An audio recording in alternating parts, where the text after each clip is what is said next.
الإكرام على المبعوث بالحق نبيا والمصطفى بالرسالة نجيا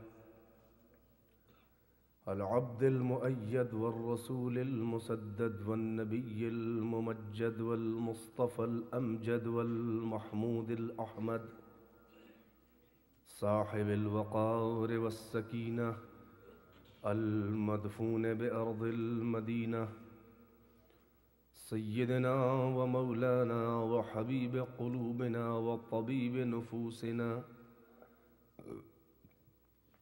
والشفيع ذنوبنا أبي القاسم محمد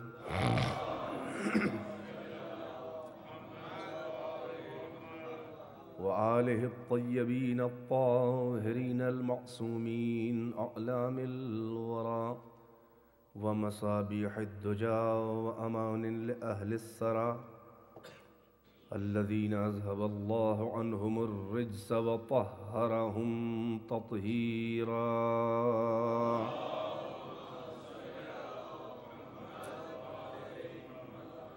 واللعنة الدائمة الباقية على أعدائهم وقتلتهم وغاصبي حقوقهم ومنكري فضائلهم والشاكين فيهم والمنحرفين عنهم أما بعد فقد قال الله تبارك وتعالى في القرآن الحكيم وهو أصدق القائلين وقوله الحق بسم الله الرحمن الرحيم لا إكراه في الدين قد تبين الرشد من الغي فمن يكفر بالطاغوت ويؤمن بالله فقد استمسك بالعروة الوثقى لا انفصام لها والله سميع عليم صلوات محمد وآل محمد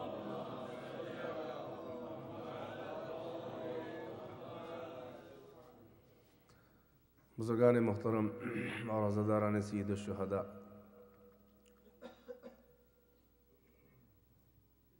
سب سے پہلے تو میں اپنا فرض واجبی جانتا ہوں کہ میں آپ عزاداروں اور مومنین کرام کا شکریہ ادا کروں اس حوالے سے کہ آپ نے اپنے قیمتی وقت کو مجھ جیسے ہیچ مداں بے بضاعت کجمج بیاں ذاکر کی باتوں اور خطابت کو سننے کے لیے جو قیمتی وقت نکالا، آپ کے معیار سماعت کے مطابق میں نے بہت کوشش کی کہ میں گفتگو کروں، مگر ماشاءاللہ آپ کا معیار سماعت اچھا ہے اور بہت اچھا ہے۔ خداوند عالم نے جو بھی توفیق دی اور جو بھی میرے ذہن ناقص اور عقل ناقص میں آیا، تعلیمات اہل بیت اس سرچشمہ وحی و الہام سے جو بھی میں اس بحر بے کران معرفت سے جو بھی قطرے میرے ہاتھ لگے وہ میں آپ کی خدمت میں پیش کرتا رہا بغیر کسی دعوی علمی کے۔ تو بہرحال اور میں انتظامیہ اس حسینیہ مقدسہ جس کو حسینی کے نام سے یاد کیا جاتا ہے، اس کے انتظامیہ اور تمام کارکنان حسینی اور انتظامیہ اور تمام معاونین حسینی سب کا شکر گزار ہوں کہ مجھے انہوں نے یہ وقت دیا، اور خداوند عالم کا یہ فضل و احسان و انعام و تفضل ہے کہ اس نے مجھے اس سرزمین پر بھی ذکر اہل بیت کا شرف دیا کہ روز محشر یہ خطہ ارض بھی میری طرف سے گواہی دے گی کہ میں نے یہاں بھی پیغام حق پہنچایا۔ ایک صلوات پڑھیں بر محمد و آل محمد۔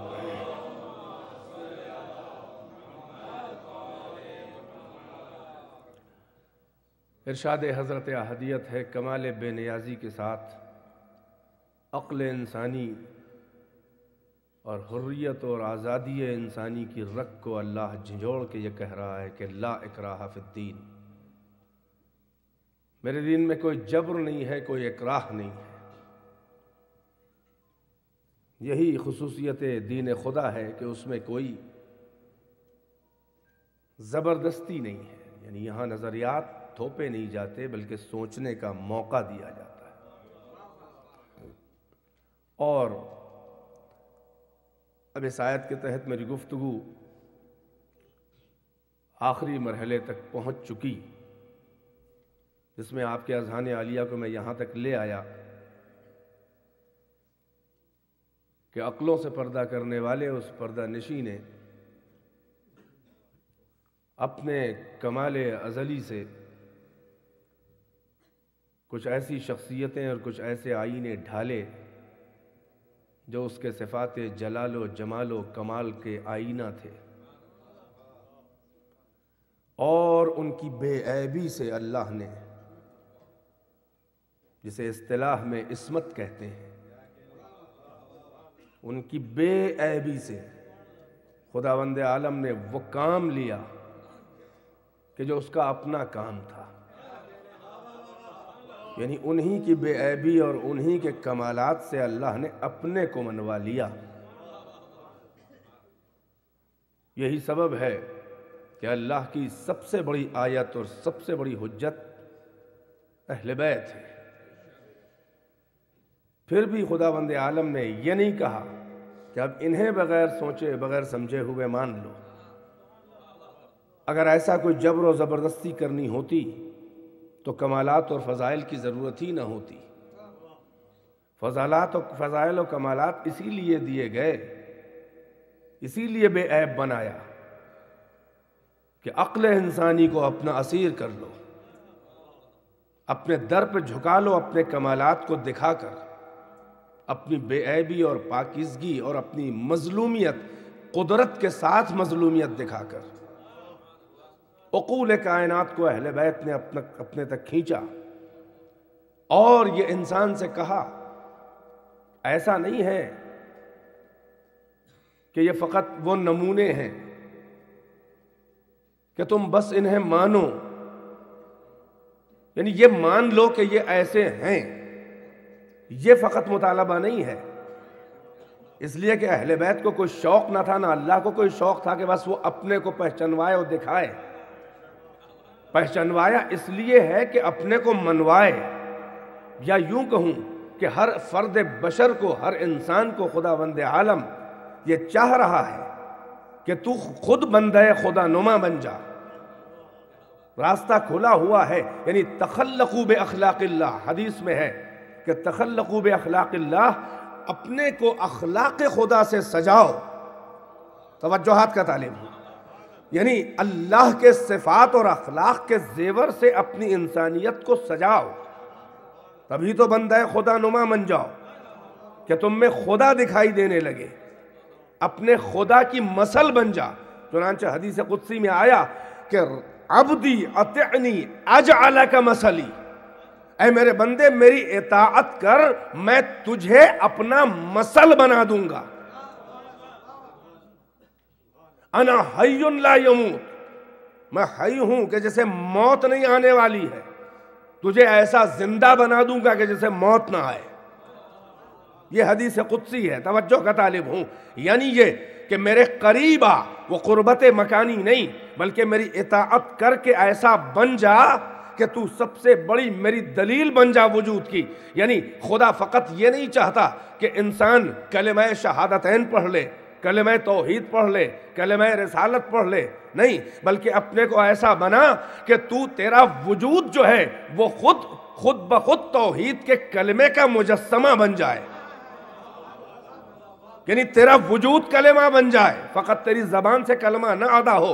چنانچہ حدیث قدسی میں پھر ارشاد ہوا، حدیث قدسی میں ارشاد ہوا کہ لا یزال عبدی یتقرب الی بالنوافل، لا یزال عبدی یتقرب الی بالنوافل حتی احبہ، میرا بندہ منزل تقرب کا سفر طے کرتے کرتے، میری قربت کا سفر نوافل اور میری اطاعت کے ذریعے، میری بندگی کے ذریعے میرے قریب آنے کا سفر طے کرتے کرتے ایک اس منزل قرب پر آتا ہے کہ حتی احبہ، تو میں اس سے محبت کرنے لگتا ہوں۔ توجہ کا طالب ہوں۔ لا یزال عبدی یتقرب الی بالنوافل حتی احبہ، میرا بندہ نوافل پر عمل کرتے کرتے، میری بندگی کرتے کرتے، میرا کہنا مانتے مانتے، میری اطاعت کرتے کرتے اس منزل قرب پر میرے اتنا قریب آتا ہے کہ حتی احبہ، میں اس سے محبت کرنے لگتا ہوں۔ فَإِذَا أَحْبَبْتُهُ، اور جب میں اس سے محبت کرنے لگتا ہوں، أَكُونُ سَمْعَهُ الَّذِي يَسْمَعُ بِهِ، میں اس کا کان بن جاتا ہوں کہ جس سے وہ سنتا ہے۔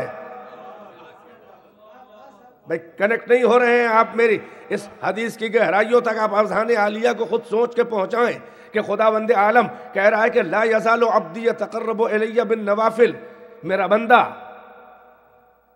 نوافل اور میری اطاعت اور بندگی کے ذریعے میرے قریب مسلسل ہوتا رہتا ہے۔ حتی احبہ، یہاں تک کہ قربت کی ایک منزل ایسی آتی ہے کہ میں اس سے محبت کرنے لگتا ہوں۔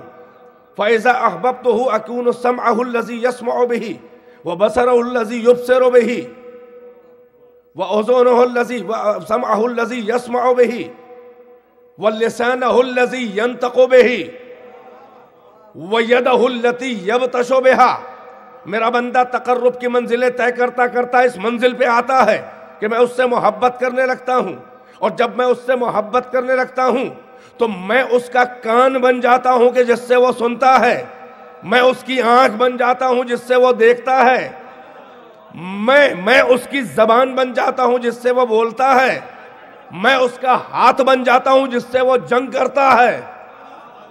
بے توجہ ہے کہ نہیں ہے؟ یعنی اللہ اپنے بندوں کے لیے یہ کہہ رہا ہے کہ ایسے بھی بعض بندے ہیں کہ جب میری اطاعت کرتے کرتے منزل تقرب میں آتے ہیں تو میں انہیں چاہنے لگتا ہوں، اور جب میں کسی سے محبت کرنے لگوں تو میں اس کا کان بنتا ہوں جس سے وہ سنتا ہے، میں اس کا کان بن جاتا ہوں جس سے وہ سنتا ہے، میں اس کی آنکھ بن جاتا ہوں جس سے وہ دیکھتا ہے، میں اس کی زبان بن جاتا ہوں جس سے وہ بولتا ہے، میں اس کا ہاتھ بن جاتا ہوں جس سے وہ تلوار چلاتا ہے، جہاد کرتا ہے۔ بھئی توجہ ہے کہ نہیں ہے؟ اب یہ کون اللہ کے بندے ہیں؟ ہو سکتا ہے آپ کے اذہان عالیہ میں وہ ہوں جو آ رہے ہیں، توجہ کا طالب ہوں، یعنی ہو سکتا ہے آپ کے ذہن میں آل محمد آ رہے ہوں، مگر میرا یہاں پہ ذرا سا اختلاف ہے۔ یہ منزل کہ جس کے لیے اللہ کہہ رہا ہے کہ میرا بندہ تقرب کی منزلیں طے کرتے کرتے ایک ایسی جگہ قرب کی پہنچتا ہے کہ میں اس سے محبت کرنے لگتا ہوں، اور جب میں اس سے محبت کروں تو میں اس کا کان بنتا ہوں، میں اس کی آنکھ بنتا ہوں، میں اس کی زبان بنتا ہوں، میں اس کا ہاتھ بنتا ہوں جس سے وہ جہاد کرے۔ میری نظر میں یہ حدیث یہ اہل بیت اطہار آل محمد کے لیے، معصومین کے لیے نہیں ہے، بلکہ یہ شان ہے انبیاء و مرسلین کی۔ ایک صلوات سے نواز دے پر محمد و آل محمد۔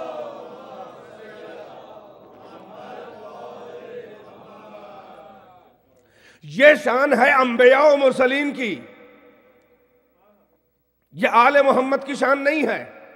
دلیل میرے پاس یہ ہے کہ اللہ یہ کہہ رہا ہے کہ ایک منزل ایسی آتی ہے، قریب ہوتے ہوتے مسلسل قربت حاصل کرتا رہتا ہے۔ بیدار ہے کہ نہیں ہے؟ اللہ یہ فرما رہا ہے، حدیث قدسی ہے یہ۔ ایک صلوات سے اور نواز دے۔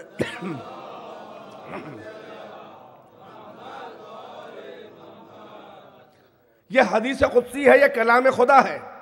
بات آ گئی تو بچوں کے لیے بتاتا چلوں کہ حدیث قدسی اور حدیث و قرآن میں فرق کیا ہے۔ ہو سکتا ہے ذہن میں بعض جوانوں کے ہو گئے حدیث قدسی کیا ہے۔ دیکھیے، جو پیغمبر کی بات ہے اس میں الفاظ پیغمبر کے ہیں مگر عین مشیت خدا کے مطابق ہیں۔ وَمَا تَشَاءُونَ إِلَّا أَن يَشَاءَ اللَّهُ مَا يَنطِقُ عَنِ الْهَوَىٰ إِنْ هُوَ إِلَّا وَحْيٌ يُوحَىٰ، وہی بولتے ہیں کہ جو اللہ کی مشیت ہو، مگر کلام پیغمبر کا ہے، مشیت خدا کے مطابق ہے، جو اللہ چاہ رہا ہے وہی بول رہے ہیں، یہ کہلاتی ہے حدیث۔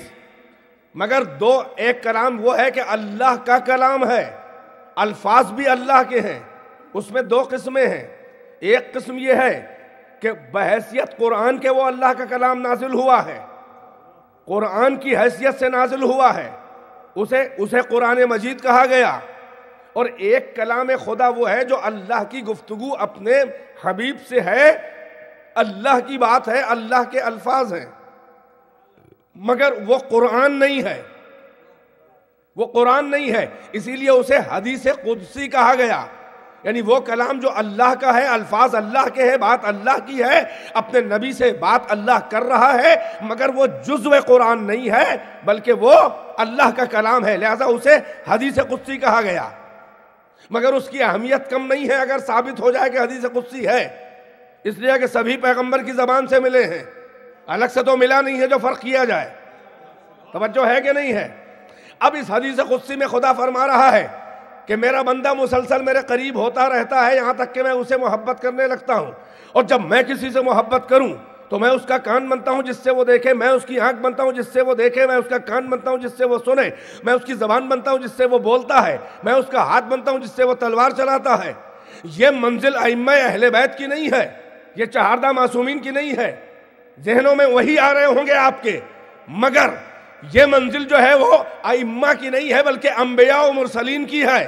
وجہ یہ ہے کہ حدیث کہہ رہی ہے کہ لا یزال عبدی یتقرب الیہ، مسلسل میرا بندہ میرے قریب ہوتا چلا جاتا ہے، یہاں تک کہ منزل قرب کی انتہا یہ ہوتی ہے کہ میں اسے چاہنے لگتا ہوں۔ بھائی یاد رہے کہ اہل بیت اس لیے نہیں ہیں کہ وہ کبھی بھی اللہ سے دور تھے ہی نہیں، یعنی وہ فاصلہ، یعنی انبیاء و مرسلین کی بنسبت وہ بھی قرب خدا میں ہیں، یہ بھی قرب خدا میں ہیں، مگر ظاہر ہے کہ قریب تر وہ ہے جو اول مخلوق ہو۔ توجہ ہے کہ نہیں ہے؟ یعنی قربت کی منزلیں ہیں، اللہ کی مشیت کو پہچان لینے ہی سے قربت حاصل ہوتی ہے۔ انبیاء و مرسلین وہ ہیں کہ جو تلاش مشیت خدا میں ہیں، یعنی ایسا نہیں ہے کہ جو مشیت خدا ہے وہی مشیت انبیاء و مرسلین ہو۔ اس کی دلیل یہ ہے کہ اگر ہر وقت یہ محرم مشیت ہوتے، بیدار ہیں کہ نہیں ہیں، اگر ہر وقت یہ رازدار مشیت ہوتے تو کبھی بھی کسی نبی سے ترک اولا بھی نہ ہوتا۔ بھائی آدم کا واقعہ موجود ہے، توجہ کا طالب ہوں، اللہ کہہ رہا ہے نہ جانا اس درخت کے قریب ورنہ اپنا نقصان کرو گے، مگر آدم گئے تو یہ گناہ نہیں ہے، یہ ترک اولا ہے۔ بیدار ہے کہ نہیں ہے؟ یہ ترک اولا ہے، یہ گناہ نہیں ہے، مگر اگر 100% مشیت کے محرم ہوتے تو ہرگز شیطان دھوکہ جنت میں آ کے نہ دیتا، بیس بدل کے صحیح، اژدہے کی شکل میں صحیح۔ تو اسے یہ چھوٹی چھوٹی سی وہ باتیں کہ جسے ترک اولا کہتے ہیں، یہ نبیوں سے اس لیے ہوئی کہ 100% محرم رضائے پروردگار نہیں ہے، 100% رازدار مشیت نہیں ہے، ورنہ خدا شکوہ نہ کرتا نبیوں سے۔ آدم سے بھی قرآن میں اللہ نے شکوہ کیا کہ وَعَهِدْنَا إِلَىٰ آدَمَ فَنَسِيَ فَلَمْ نَجِدْ لَهُ عَزْمًا، ہم نے آدم سے ایک عہد لیا تھا، وہ ہمارے عہد کو بھول گئے کہ نہ جانا درخت کے قریب، ہم نے ان میں عزم نہیں پایا۔ بھئی یہی سبب ہے کہ آدم نبی تو ہیں مگر اولو العزم پیغمبر اس لیے نہیں ہیں کہ عہد پروردگار کے خلاف ہوا اور اللہ نے شکوہ کیا، یعنی یہ کہ انبیاء و مرسلین محرم مشیت نہیں ہیں، ان کا کام ہے ہر وقت تلاش مشیت خدا، اپنے ہر فعل اور قول کو مشیت خدا کے مطابق کریں، کبھی پا جائیں گے 100%، اور کبھی ذرا سا بھی مشیت سے ہٹے تو ترک اولا ہو جائے گا، چاہے گناہ نہ ہو۔ بھئی یہاں تک میری بات ہضم ہو رہی کہ نہیں ہو رہی ہے؟ ترک اولا یعنی بیٹر کو ترک کرنا، بہتر کو ترک کرنا، نبیوں سے یہ ہوا اس لیے کہ ان کی مشیت جو ہے وہ عین مشیت خدا نہیں ہے، یہ تلاش مشیت خدا میں ہے، اور یہی سبب ہے کہ رسولوں و نبیوں میں مرتبے ہیں۔ جو اللہ کی مشیت سے اپنے کو جتنا قریب تر لے گیا اس کا وہی مرتبہ ہوا. تلک الرسل فضلنا بعضهم علی بعض، یہ ہمارے ہی رسول ہیں، ان کو بعض پر ہم نے فضیلت دی ہے. تو فضیلت اللہ نے اپنی طرف سے نہیں دی ہے، جو جتنا مشیت کے قریب چلا گیا وہ اتنا ہی اونچا رسول مانا گیا. تو انبیاء و مرسلین کی شان یہ ہے کہ وہ تلاش مشیت خدا میں ہیں، اپنے بات کو مشیت سے مطابق کر لے جائیں، یہی ان کا کمال ہے. کبھی پائیں گے کبھی نہیں پائیں گے، مگر اہل بیت تلاش مشیت میں نہیں ہے، بلکہ سورہ دہر کہہ رہا ہے کہ وَمَا تَشَاءُونَ إِلَّا أَن يَشَاءَ اللَّهُ. آپ کی بس وہی مشیت ہے جو مشیت خدا، یعنی جو اللہ کی مشیت ہے وہی اہل بیت کی مشیت. تو جب مشیت ایک ہے تو تلاش مشیت نہیں ہے، تو ان سے ترک اولا کا بھی امکان نہیں ہے. لہٰذا وہ کبھی دور تھے ہی نہیں کہ منزل قرب پہ جائیں. ابتدا میں بھائی توجہ، جب نور اول خلق ہوا، کائنات میں کچھ بھی پیدا نہیں ہوئی، نہ زمان و مکان، نہ ٹائم، نہ اسپیس، ان کے علاوہ ہے اور کون قریب اللہ سے؟ تو جن کی ابتدا ہی اتنی قرب پر ہو کہ جس کو پیمانہ زمان و مکان ناپ نہ سکے. بھائی کیا سن رہے ہیں؟ جن کی ابتدا ہی اس منزل پر ہے کہ زمان و مکان اور مسافتوں کے پیمانے جن کے قرب کو ناپ نہ سکے، یہ معراج اسی قرب انتہا کو دکھانے کا واقعہ ہے. صلوات محمد وآل محمد.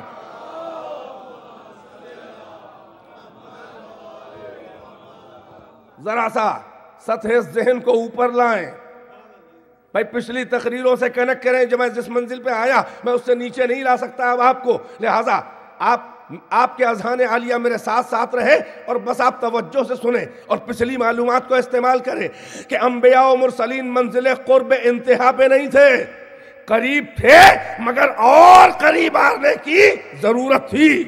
اہل بیت شروع سے محرم مشیت ہیں، وہ شروع سے قرب خدا کی آخری منزل پہ ہیں، چنانچہ انہیں قریب مزید جانے کی ضرورت نہیں، کیونکہ آخری قرب کی منزل پہ جن کی ابتدا ہو،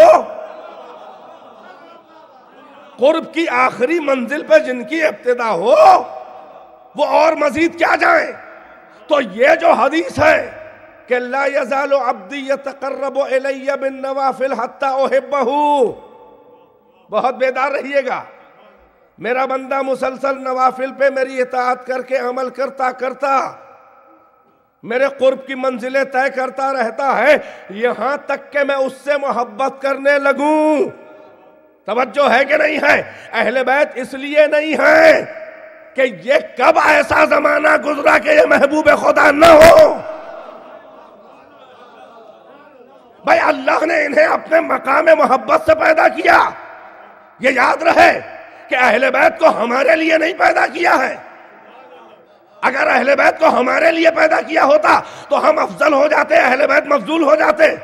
اگر ان کی خلقت ہمارے لیے ہوئی ہوتی تو ہم ریزن ہو جاتے، ہم سبب ہو جاتے، وہ مسبب ہو جاتے. سبب افضل ہے، مسبب مفضول.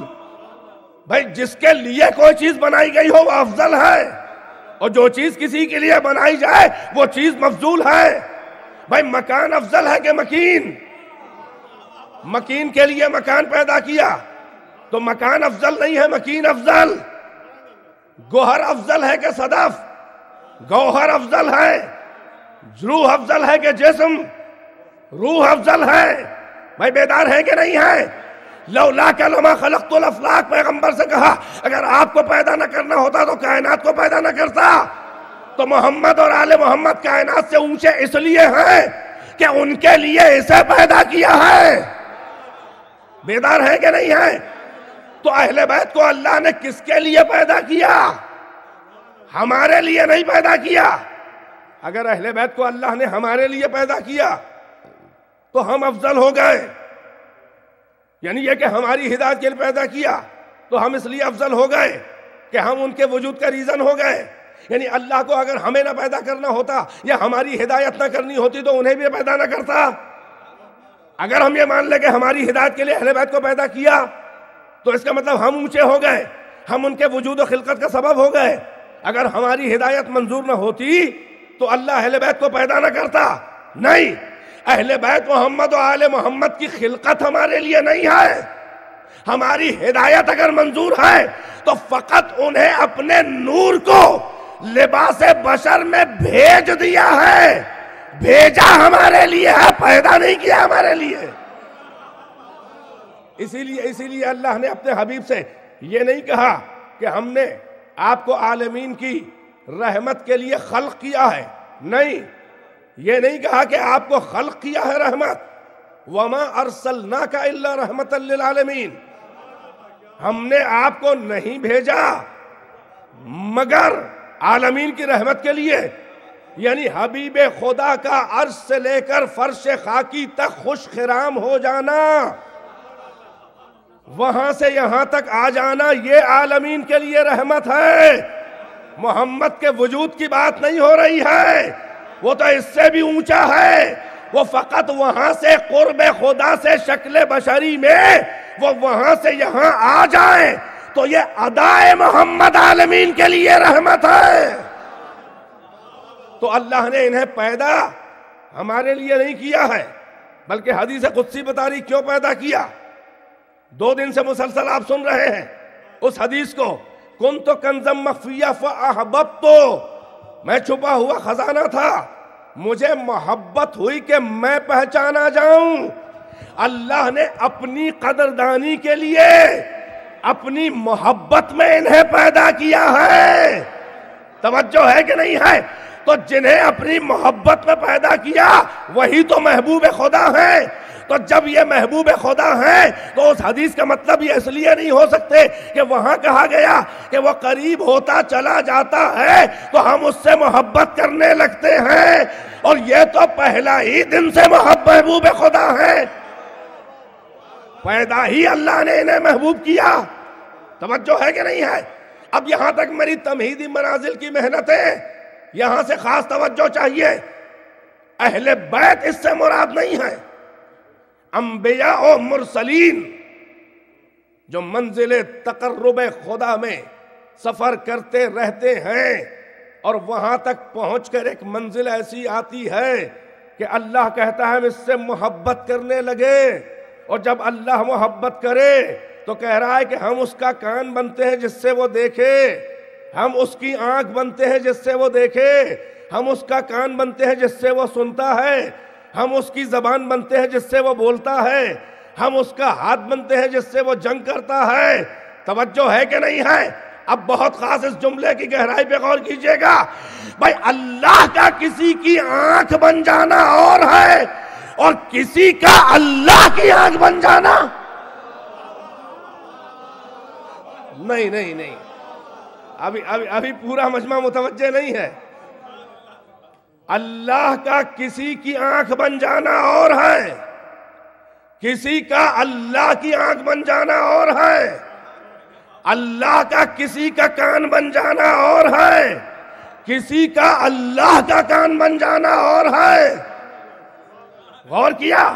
اللہ کسی کی زبان بن جائے یہ اور ہے، کوئی اللہ کی زبان بن جائے نہیں، مزہ آ رہا ہے ابھی، پھر سے سنیں، اللہ کسی کی آنکھ بن جائے یہ اور ہے، کوئی اللہ کی آنکھ بن جائے یہ اور ہے۔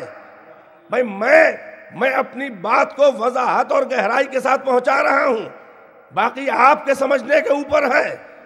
توجہ ہے کہ نہیں ہے؟ آپ غور کریں گے تو مزہ آئے گا۔ بھائی اللہ کا کسی کی آنکھ بن جانا، میں فرق بتاؤں گا اور کیوں ہے، فرق کیا ہے۔ اللہ کا کسی کی آنکھ بن جانا اور ہے، کسی کا اللہ کی آنکھ بن جانا اور ہے، اللہ کسی کا کان بنے یہ اور ہے، کوئی اللہ کا کان بن جائے یہ اور ہے، اللہ کسی کی زبان بن جائے وہ ہے، مگر اس وقت جو بول رہا ہے اللہ بول رہا ہے۔ نہیں غور کیا؟ مگر کسی کا اللہ کی زبان بن جانا یہ اور ہے، اللہ کسی کا ہاتھ بن جائے آ کر، یعنی وہ جو بھی کر رہا ہے اس وقت اللہ کر رہا ہے، یہ اور ہے، مگر کوئی اللہ کا ہاتھ بن جائے نہیں۔ ابھی واضح نہیں ہے، میں وضاحت کر رہا ہوں، میں توجہ کا طالب ہوں، بیدار ہے کہ نہیں ہے؟ جو بندے، اب سنیں یہاں سے، جن لوگوں کے اب تک پلے نہیں پڑی ہے ان سے گزارش ہے، توجہ توجہ، بہت خاص توجہ۔ فرق کیا ہے؟ فرق کیا ہے؟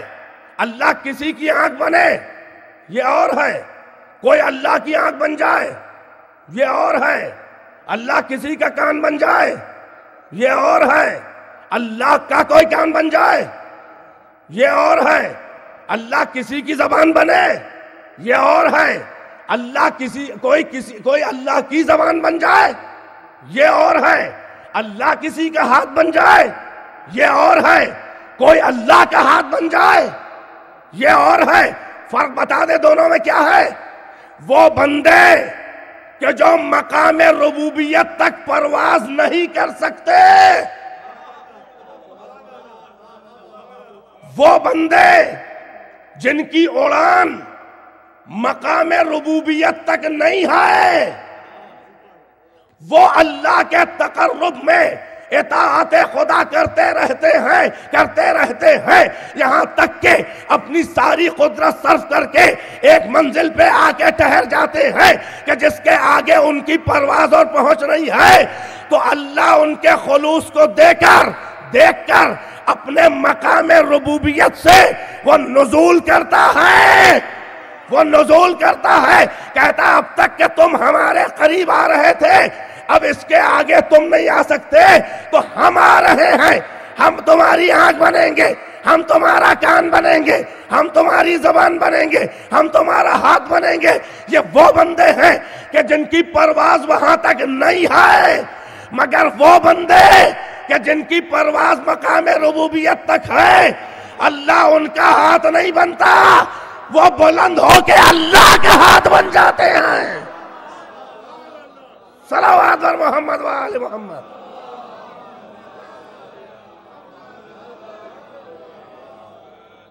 ایک اور صلوات سے نوازیں بر محمد وآل محمد۔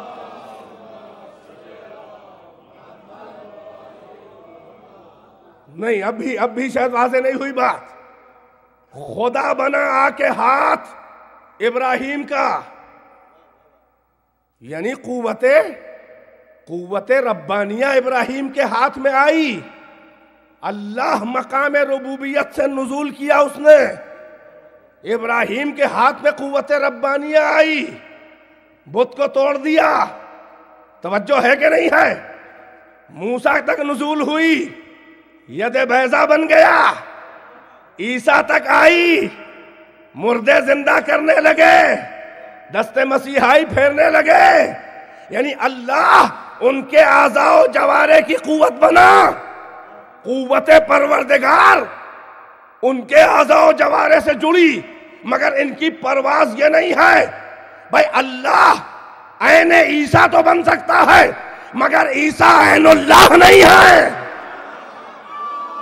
شاید اب واضح ہوئی بڑی دیر میں بات، پہنچ رہے ہیں اب آپ، یہ بچہ جلدی پہنچ گیا ماشاءاللہ۔ ایک صلوات پڑھیں پر محمد وآل محمد۔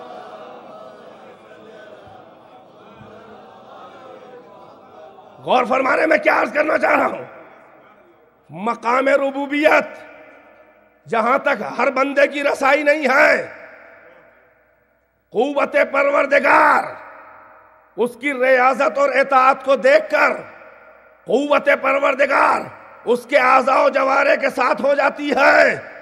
جس وقت وہ بولے، وہ دیکھے، وہ سنے، وہ کوئی کام کرے، وہ گویا اللہ کر رہا ہے، مگر ہر وقت ایسا نہیں ہے۔ فرق پہچانے، ہر وقت ایسا نہیں ہے۔ اللہ کی قوت نزول کر کے جس سے جڑے وہ ہر وقت ایسا نہیں ہے، مگر جو پرواز کر کے اللہ کی آنکھ اور کان اور ناک بن جائے، اللہ کا ہاتھ و زبان بن جائے، وہ ہر وقت قوت کا حامل ہے۔ توجہ ہے کہ نہیں ہے؟ یعنی اللہ عین ابراہیم بن سکتا ہے مگر ابراہیم عین اللہ نہیں ہے، اللہ ید ابراہیم بن سکتا ہے مگر ابراہیم ید اللہ نہیں ہے. اللہ نفس ابراہیم بن سکتا ہے مگر ابراہیم نفس اللہ نہیں ہے. غور فرمایا, اللہ کبھی کبھی چہرہ ابراہیم بن سکتا ہے مگر ابراہیم وجہ اللہ نہیں ہے. یہ منزل اہل بیت اطہار ہے کہ اللہ جب بے پردہ ہونا چاہتا ہے, جب اللہ بے پردہ ہونا چاہتا ہے تو انہی کے وجود کے ذریعے آتا ہے. اللہ جب بے پردہ ہونا چاہتا ہے تو انہی کے ذریعے آتا ہے. بھائی سنیں, بھائی یہی سبب ہے آپ نے دیکھا کہ ابراہیم دربار نمرود میں کھڑے ہوئے ہیں اور اللہ نے انہیں حجت سکھائی, بحث سکھائی کہ دلیل دے دو. ابراہیم کہہ رہا ہے انا ربکم الاعلی, ہم جو ہے تمہارے رب اعلیٰ ہیں, ہم تمہارے رب اعلیٰ ہیں. قرآن نے بیان کیا افرأیت الذی حاج ابراہیم فی ملکہ, کیا تم نے اسے دیکھا اس نمرود کو کہ ابراہیم سے جس نے کٹ حجتی کی, بحث کی ان کے رب کے بارے میں, ان کے رب کے بارے میں, ان آتاہ اللہ الملک, اس بات پر کہ ہم نے انہیں نبوت دی تھی. تو نمرود ان سے کٹ حجتی کرنے لگا. تو ابراہیم نے دلیل کے طور پر کہا کہ تو اللہ نہیں ہے. ابراہیم نے کہا ان اللہ یحیی و یمیت. توجہ, یہ قرآن کہہ رہا ہے. ابراہیم نے نمرود کو چپ کرنے کے لیے کہا کہ تو اللہ نہیں ہے. ان اللہ یحیی و یمیت, اللہ زندہ کرتا ہے, اللہ مارتا ہے. ابراہیم نے کہا انا احیی و امیت, میں بھی زندہ کر سکتا ہوں, میں بھی مارتا ہوں. بھائی توجہ ہے کہ نہیں ہے؟ آگے ابراہیم کی دلیل بڑھی کہ ان اللہ یاتی الشمس من المشرق فاتحہ من المغرب ان کنت من الصادقین. اللہ تو وہ ہے کہ جو مشرق سے سورج نکالتا ہے. اگر تو اپنے دعوے میں سچا ہے, یعنی تو اللہ ہے, تو مغرب سے سورج ابھار دے ڈوبا ہوا. بھئی یہ قرآن ہے. ابراہیم نمرود سے بحث کر رہے ہیں اللہ کی وحدانیت اور اللہ کے وجود پر کہ اللہ یحیی و یمیت, زندہ کرتا ہے, مارتا ہے. اس نے فوراً کہا انا احیی و امیت, میں بھی زندہ کرتا ہوں, مارتا ہوں. ابراہیم نے کہا ان اللہ یاتی الشمس من المشرق, اللہ مشرق سے سورج نکالتا ہے. فاتحہ من المغرب, تو مغرب سے نکال دے. ان کنت من الصادقین, اگر تو اپنے دعوے میں سچا ہے کہ تو اللہ ہے تو مغرب سے سورج نکال دے. یہ قرآن کی آیت ہے. بھائی میں کہوں گا اے ابراہیم یہ آپ کیا کہہ رہے ہیں؟ نہیں, آپ کنیکٹ نہیں ہو رہے ہیں.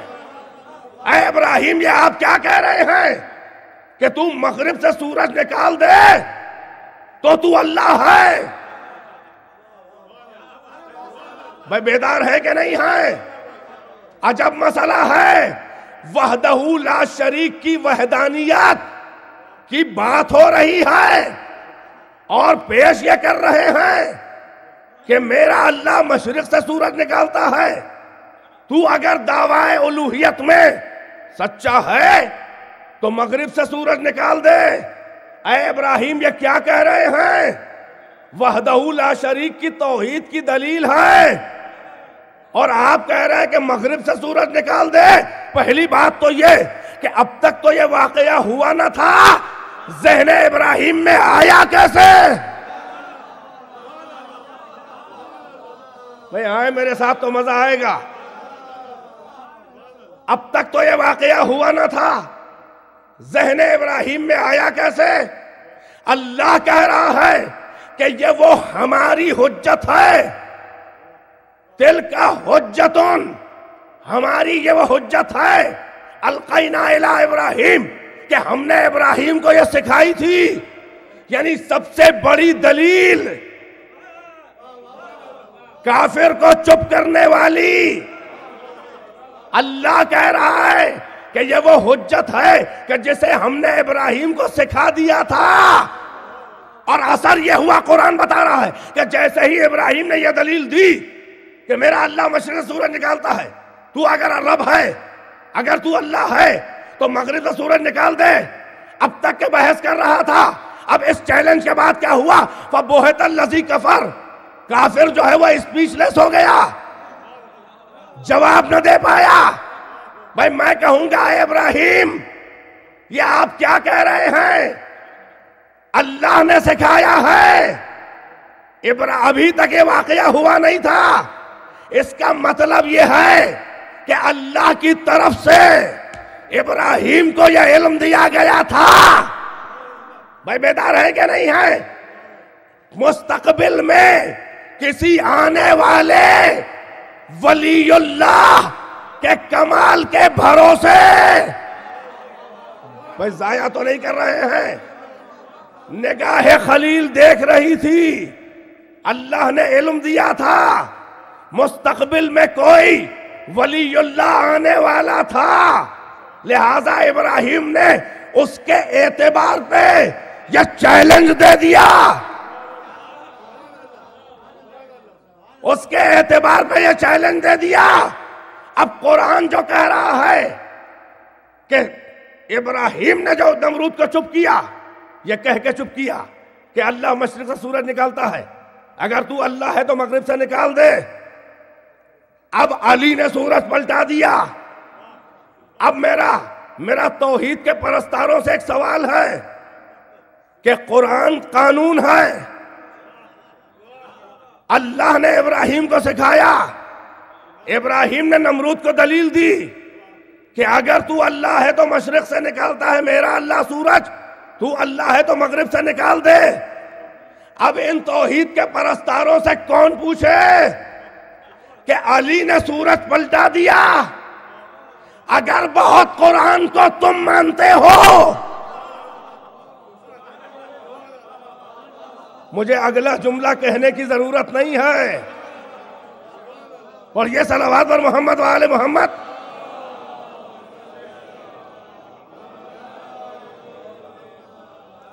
بھائی قرآن کے اندر اللہ ہونے کا کرائٹیرین کیا ہے؟ یہ قرآن قانون کی کتاب ہے، دستور العمل ہے ہر عقیدے اور عمل کے لیے، یہ ہمارے لیے دستور زندگی ہے۔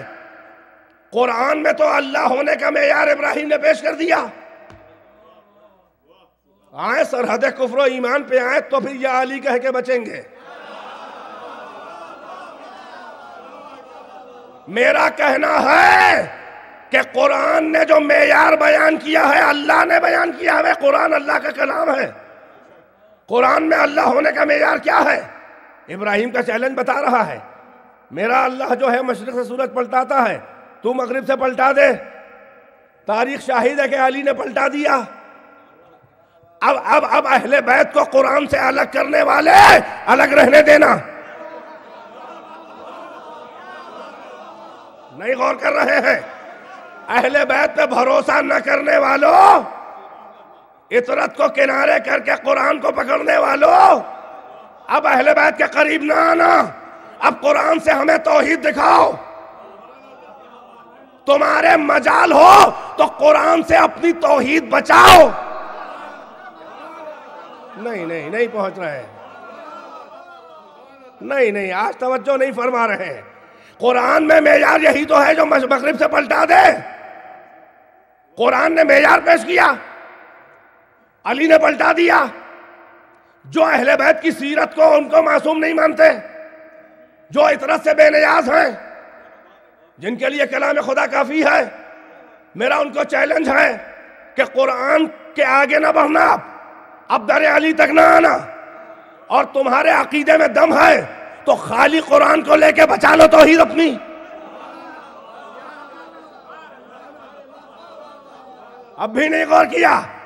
اگر خالی قرآن تک آؤ گے، اگر خالی قرآن تک رہ گئے تو قرآن تو معیار اللہ ہونے کا یہ بتا رہا ہے ابراہیم کی زبان سے کہ اللہ وہ جو ہے مغرب سے سورج پلٹا دے، وہ اللہ ہے۔ بھائی بیدار ہے کہ نہیں ہے؟ مگر علی نے سورج پلٹا دیا۔ اب یہ ملا بتائے، اسے قرآن کے حساب سے تو علی کو اللہ مان لینا چاہیے۔ بھائی بیدار ہے کہ نہیں ہے؟ اسے قرآن کے لحاظ سے علی کو اللہ مان لینا چاہیے، قرآن کی آیت ہے، یہ معیار قرآن میں ہے۔ تو اگر علی تک نہیں آؤ گے تو خالی قرآن سے مشرک بن جاؤ گے۔ بھائی اس بات کی گہرائی میں اترے تو مزہ آئے گا۔ اگر علی تک نہیں آؤ گے تو خالی قرآن تمہیں مشرک بنا دے گا۔ اس کا مطلب یہ ہے کہ تمہیں خالی آیت کو نہیں دیکھنا ہے، عمل علی کو بھی دیکھنا ہے۔ بھائی بیدار ہے کہ نہیں ہے؟ بھائی صورت پلٹا کے جب تمہیں حیران کر دے علی،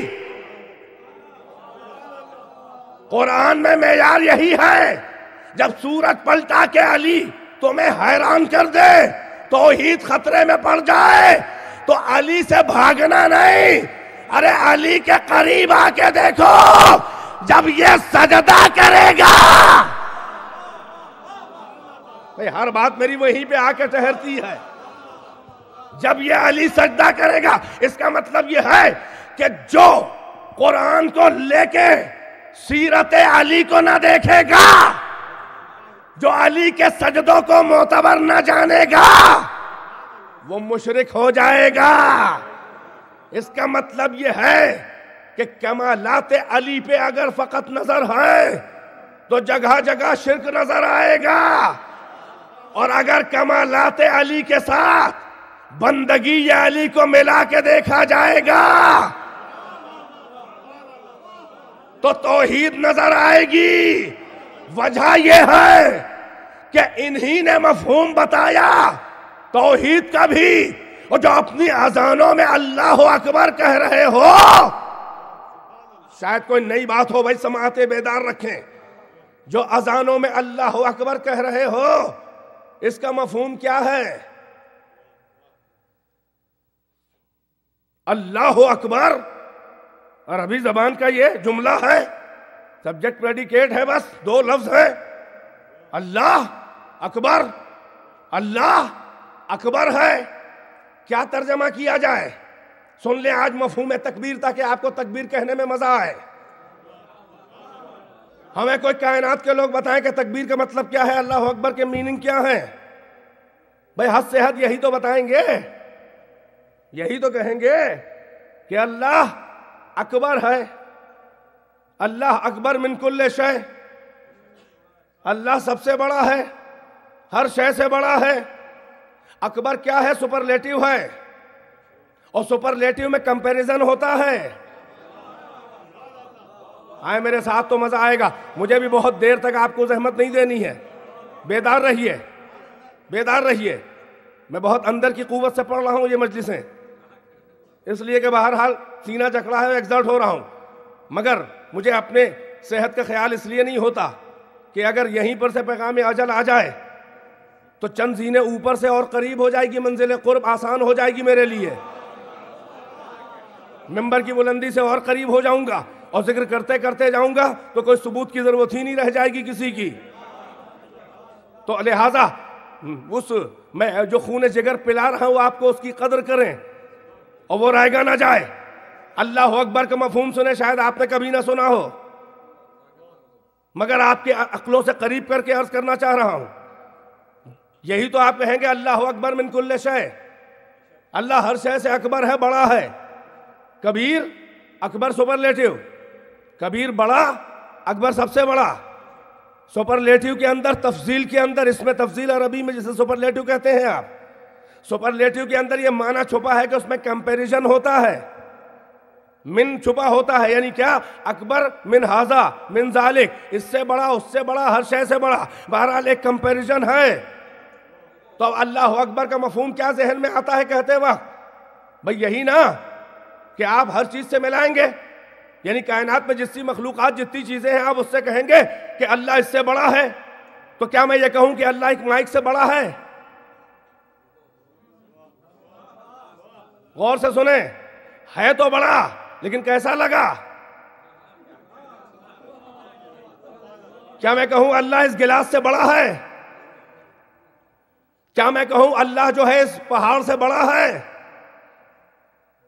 کیا میں کہوں کہ یہ اللہ اس دریا دھیرے دھیرے بہتر ہوگا، کیا اس دریا سے بڑا ہے؟ کیا میں یہ کہوں کہ اللہ اس فلک سے بڑا ہے؟ کیا میں کہوں یہ اللہ اس آسمان سے بڑا ہے؟ کیا میں کہوں اللہ اس زمین سے بڑا ہے؟ بھئی یہ کیسا لگا؟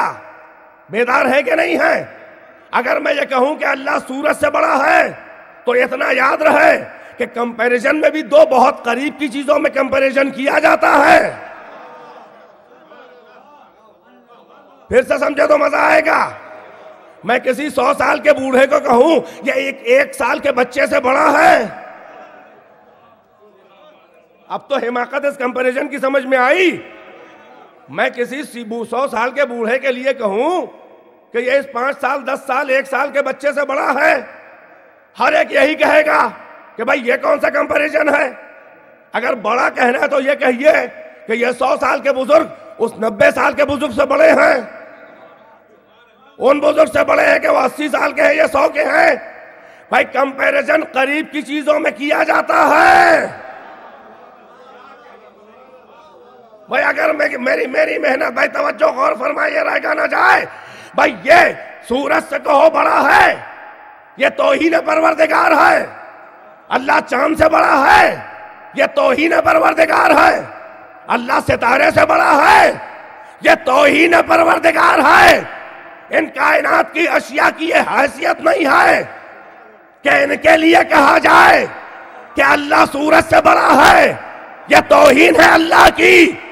اگر تکبیر کا مطلب یہ کوئی ذہن میں لے رہا ہے، یعنی کائنات میں جتنی بھی مخلوقات خدا ہیں وہ ذرے سے لے کر آفتاب تک، اگر کسی نے یہ کہا کہ اللہ ذرے سے بڑا ہے تو توہین، اللہ آفتاب سے بڑا ہے تو توہین خدا، اللہ چاند سے بڑا ہے تو توہین خدا، اللہ ستارے سے بڑا ہے تو توہین خدا۔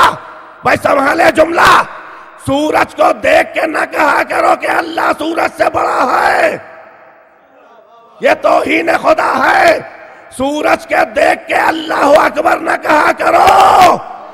ارے جب کوئی سورج پلٹا کے سجدے میں گر جائے تو اسے دیکھ کے کہا کرو کہ اللہ اکبر، اللہ اس سے بھی بڑا ہے۔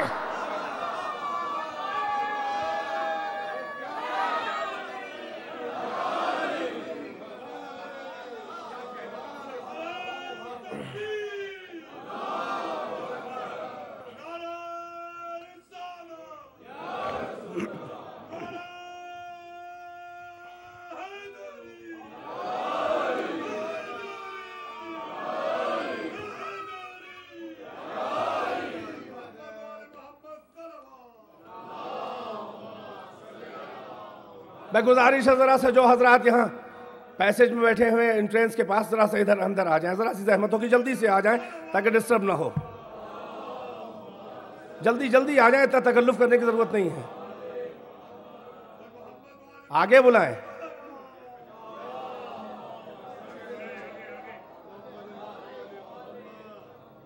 آگے آ جائیں صاحب۔ بھائی اس منزل پہ آپ کو لے آیا ہوں، اب اس کے ڈسٹرب نہ ہو، ڈسٹربنس کوئی نہ ہو، آپ اندر تشریف لائیں اور آگے آ جائیں۔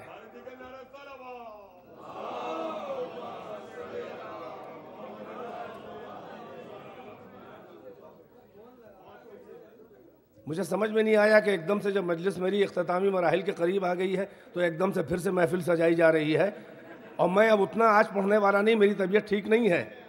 نہیں آپ لوگ خوش فہمی میں نہ رہیں گے؟ نہیں ہاں کہ مطلب آپ کی داد کا مطلب یہ نہیں ہے کہ میں بہت زیادہ پڑھنے لگوں ہیں،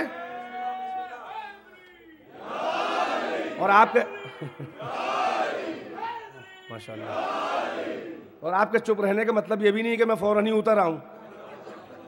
توجہ کا طالب ہوں، میں جس منزل فکر پہ آپ کو لے آیا ہوں، اے کاش کہ آپ سب آ چکے ہوں۔ اللہ اکبر کا صحیح مفہوم کیا ہے؟ خداوند عالم جن بندوں میں جلوہ کرتا ہے، توجہ ہے کہ نہیں ہے، جن کی پرواز اتنی ہے کہ وہ خود ید اللہ بن جائیں، اللہ کو آ کے تائید نہیں بلکہ اللہ تک وہ پہنچے، اس منزل انتہائی قرب پر ہوں کہ وہ اللہ کا ہاتھ بنے، وہ اللہ کی آنکھ بنے، وہ اللہ کا کان بنے، وہ اللہ کا نفس بنے، وہ اللہ کی زبان بنے۔ یعنی ان کے ہاتھوں اور ان کے جسم سے کرامات خدا، قدرت خدا کا اظہار ہو، اسی کو کہتے ہیں ولی مطلق۔ توجہ ہے کہ نہیں ہے؟ تو تکبیر کا مطلب کیا ہے؟ سورج کو دیکھ کے نہ کہا کرو اللہ اکبر، یہ توہین خدا ہے۔ بھائی اللہ سورج سے بڑا ہے، یہ توہین خدا ہے؟ نہیں۔ جب کوئی بندہ سورج پلٹا دے، جب اپنی انگلی کے اشارے پہ سورج سے کہنا منوا لے اور اس کے بعد سجدے میں گر جائے، اب تکبیر کا مزہ ہے کہو اللہ اکبر، اللہ اس سے بھی بڑا ہے۔ اور کریں میں کس منزل پہ آپ کو لایا؟ سورج کو دیکھ کے نہ کہو اللہ اکبر، جب کوئی بندہ سورج پلٹا کے سجدے میں گرے تو کہو اللہ اکبر۔ چاند کو دیکھ کے نہ کہو اللہ اکبر، یہ توہین پروردگار ہے، یہ تکبیر اس کے لائق نہیں ہے۔ الفاظ تو وہی ہیں اللہ اکبر، مگر کون کس لفظ سے کیا سمجھا، کون کتنے لیول پہ اسے سمجھا۔ چاند کو دیکھ کے اللہ اکبر نہ کہو، جب کوئی چاند کے 2 ٹکڑے کر کے سجدہ کرے تو کہو اللہ اکبر۔ اتنا معتبر، اتنا بڑا قادر، پھر بھی کسی کا سجدہ کر رہا ہے، یعنی اللہ اس سے بھی بڑا ہے۔ اگر موازنہ کرنا ہے تو یوں کرو، ستارے کو دیکھ کے اللہ اکبر نہ کہو، بلکہ جب کوئی اپنے ڈیوڑھی پہ ستارے کو سجدہ کرا کے خود سجدہ کرے تو کہو اللہ اکبر۔ یعنی تکبیر کو جملہ ضائع نہ جائے، تکبیر پروردگار کو صحیح مفہوم نہیں مل سکتا جب تک کہ فضائل آل محمد نہ مانے جائیں۔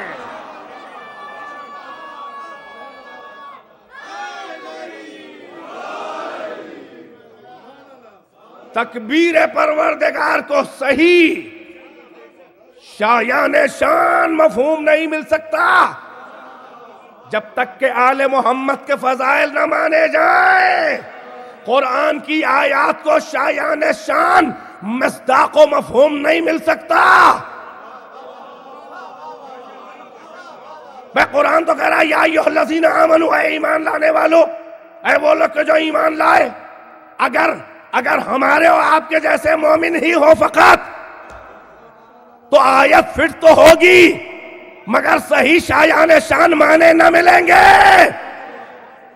جب آمنو کے فہرست میں کل ایمان شامل ہوگا تب آیتوں کی معراج ہوتی ہے۔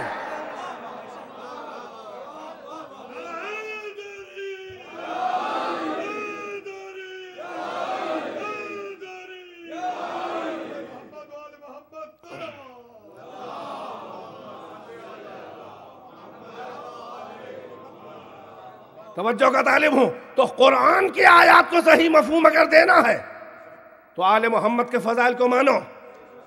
اللہ کی تکبیر اور کبریائی کا اگر صحیح مطلب سمجھنا ہے تو آل محمد کے فضائل، ان کے کمالات اور ان کے سجدے یہ مفہوم تکبیر کو دینے والے ہیں، یہ مفہوم تکبیر اور قرآن کی آیات کو دینے والے ہیں۔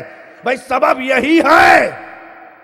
یہی ہے کہ کائنات میں اللہ کے یہ نمائندہ مطلق ہیں۔ اللہ نے انہی کے کمالات کے ذریعے عقلوں کو اپنے قریب بلایا۔ بیدار ہے کہ نہیں ہے؟ وہ جملہ نہ بھولیے گا کہ انبیاء تلاش رضا خدا میں ہیں۔ بیدار رہیے گا۔ محمد کا فرق تمام نبیوں سے کیا ہے؟ سورہ ضحیٰ کی آیت یاد ہے، وَلَسَوْفَ يُعْطِيكَ رَبُّكَ فَتَرْضَىٰ، ان قریب آپ کا رب آپ کو عطا کرے گا کہ آپ راضی ہو جائیں۔ بیدار ہے کہ نہیں ہے؟ یعنی سارے انبیاء و مرسلین تلاش رضا خدا میں ہیں، اللہ تلاش رضا محمد میں ہے۔ میں غور تو کریں میں کیا کہہ رہا ہوں۔ جس نے چاند کے 2 ٹکڑے کیے، سارے نبی اللہ کی رضا کی تلاش میں، تلاش رضا میں، اللہ محمد کو راضی کرنا چاہ رہا ہے۔ بھائی جس نے سورج پلٹایا، انبیاء تلاش رضا خدا میں ہے، وہ شب ہجرت بستر محمد پر سو کے رضا خرید لیتا ہے۔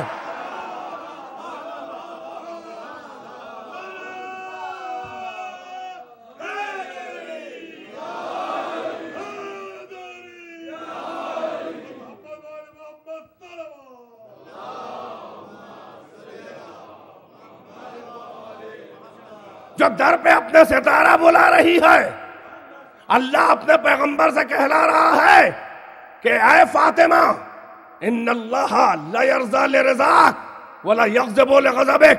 اے فاطمہ اللہ تیرے راضی ہونے سے راضی ہوتا ہے اور تیرے غضبناک ہونے سے غضبناک ہوتا ہے. یعنی جس سے تو راضی اس سے اللہ راضی. ہر کتاب میں یہ حدیث سنی و شیعہ بھائی بیدار ہے کہ نہیں ہے؟ تو محمد کی رضا میں اللہ، علی خریدار رضا، فاطمہ کی رضا اللہ کی رضا. اب تمہیں اگر اللہ کو راضی کرنا ہے، میں ذرا سا میرے ساتھ آئیں، توجہ ہے کہ نہیں ہے؟ اگر اب تمہیں اللہ کو راضی کرنا ہے، بیدار ہے کہ نہیں ہے؟ اللہ بھائی رضا اور غضب یہ دو امپریشن ہوتے ہیں، یہ دو تاثرات ہوتے ہیں. غضبناک ہونا، ناراض ہونا، راضی ہونا، خوش ہونا، یہ دو امپریشن ہوتے ہیں. اور مرکز تاثرات ہوتا ہے چہرہ. امپریشن کا اظہار ہوتا ہے چہرے سے. بھائی یا تو بتاؤ کہ اللہ کا چہرہ کہاں ہے؟ بھائی اللہ راضی ہوتا ہے تو کیسے معلوم ہو؟ بھائی اب بھی نہیں پہنچے. اللہ راضی ہوتا ہے تو کیسے معلوم ہو؟ اللہ خفا ہے، غصہ ہے، غضبناک ہے تو کیسے معلوم ہو؟ اس لیے کہ سارے اعضاء و جوارح سے یہ نہیں معلوم ہوتا کہ کیا حالات ہیں. چہرہ دیکھا، کتاب مزاج ہے، مظہر رضا و غضب ہے. بھائی کون کہتا ہے کہ اللہ کا چہرہ نہیں؟ کون کہتا ہے کہ اللہ کا امپریشن نہیں؟ اللہ راضی بھی ہوتا ہے، غضبناک بھی ہوتا ہے، مگر چہرہ بتائے گا حالات. توجہ ہے کہ نہیں ہے؟ اور اہل بیت نے کہا کہ نحن وجہ اللہ فی الارضین، ہم اللہ کا چہرہ ہیں. اب اللہ کو اگر راضی کرنا ہے تو ڈائریکٹ دعاؤں سے اللہ راضی نہیں ہوتا.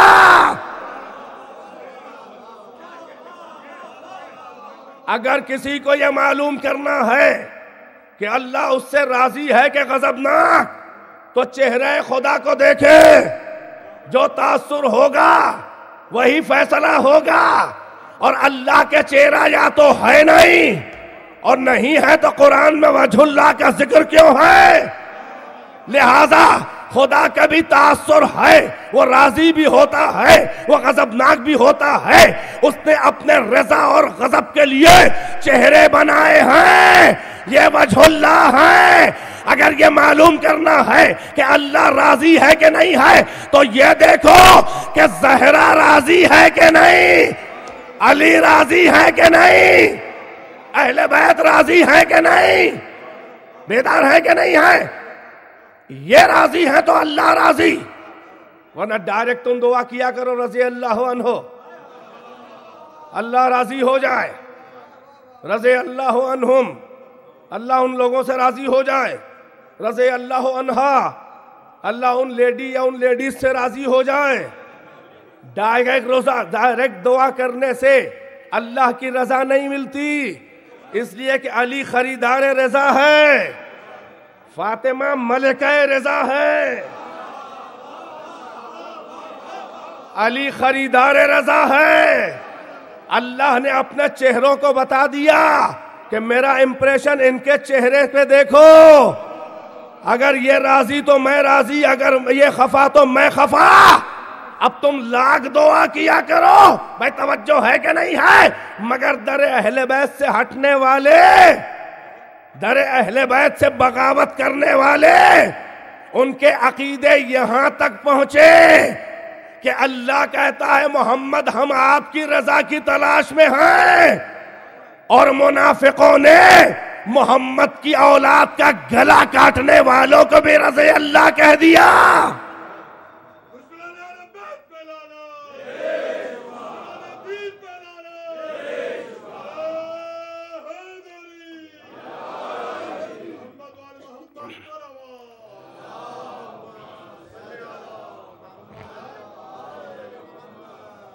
آل محمد کے در سے ہٹنے کا نتیجہ یہ ہوا، یہ ہائپوکریسی، یہ کشمکش حیات، یہ ڈبل سٹینڈرڈ، قاتل بھی رضی اللہ، مقتول بھی رضی اللہ، توجہ ہے کہ نہیں ہے؟ حسین بھی رضی اللہ، یزید ملعون بھی رضی اللہ۔ یہ کوئی میرا جملہ نہیں ہے، یہ جملہ کس کا ہے؟ ارے دبی دبی آوازوں میں تو کتنے لکھ چکے ہیں منافقین، مگر اس دور کا انگلش میڈیم خارجی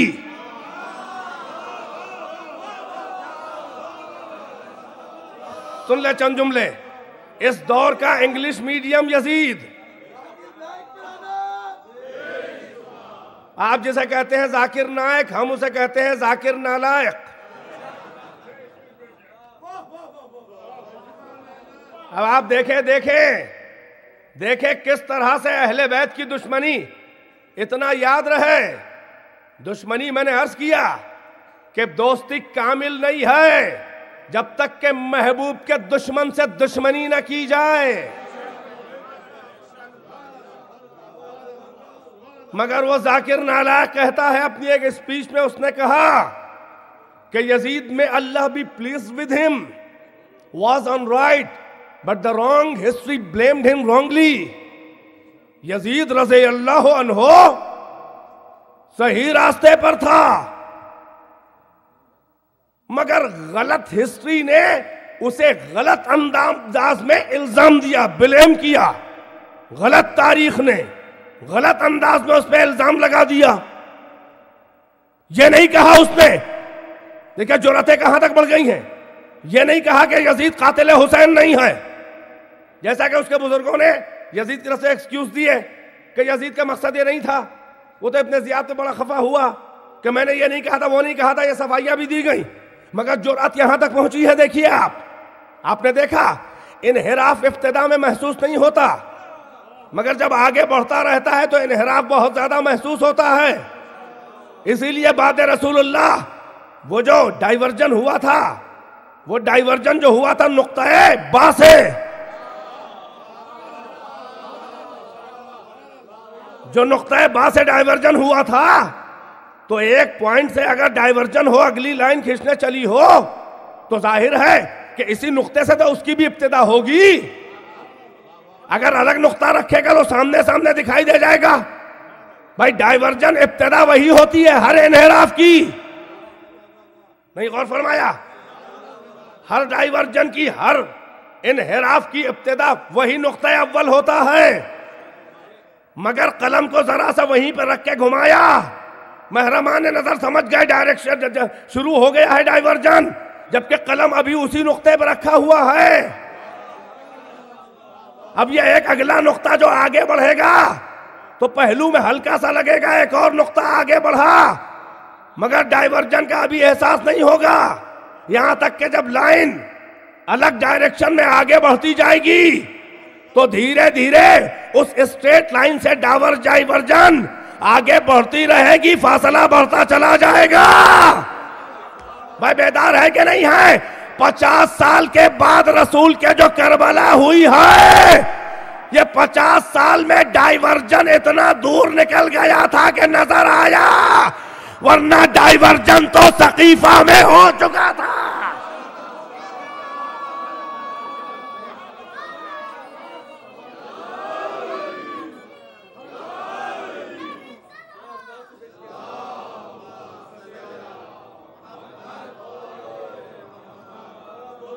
ڈائیورجن ابتدا میں،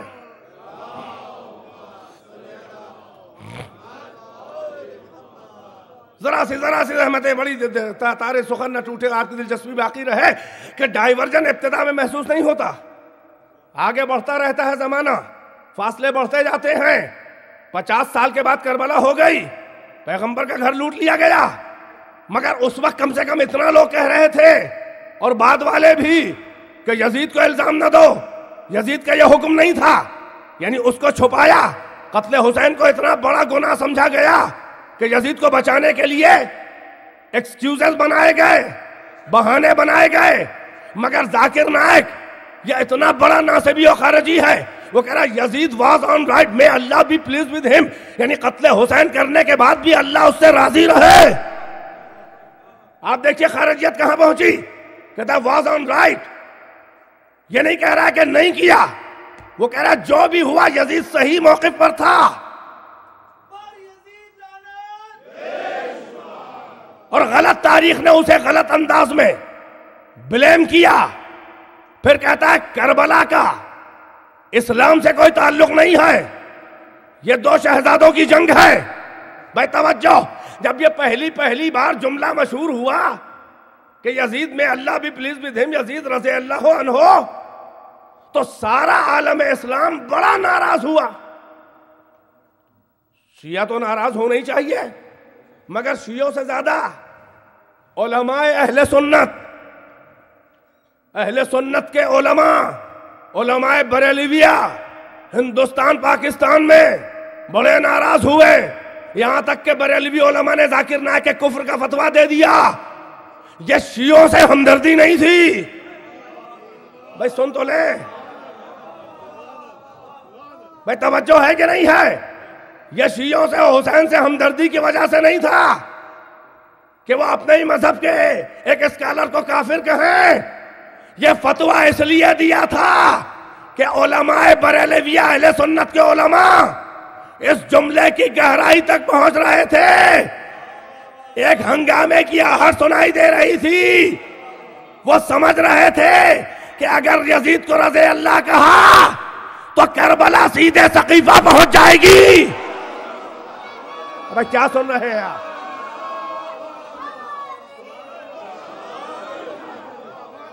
اچھا میرا نظریہ، توجہ سن لے اگر یہ بات سن گئی ہے، سارے شیعہ، سارے اہل سنت جو پازیٹیو فکر رکھتے تھے، حالات کی سنگینی دیکھ کر اس جملے کے خطرناک نتائج کہ پردے ہٹ جائیں گے کئی، وہ نے فوراً کہا کہ غلط ہے یہ جملہ، بلکہ کافر تک کہہ دیا۔ سب ذاکر نائک سے ناراض، مگر عروج الحسن کا نظریہ کچھ اور ہے۔ سب ذاکر نائک سے ناراض، مگر میں نے ذاکر نائک کا شکریہ ادا کیا، میں نے کہا تھینک یو ذاکر نائک، تم نے یزید کے جیسے بدکار و پلیت کو، یزید کے جیسے شراب خور کو رضی اللہ کا لقب دے کر کئی گتھیاں سلجھا دی۔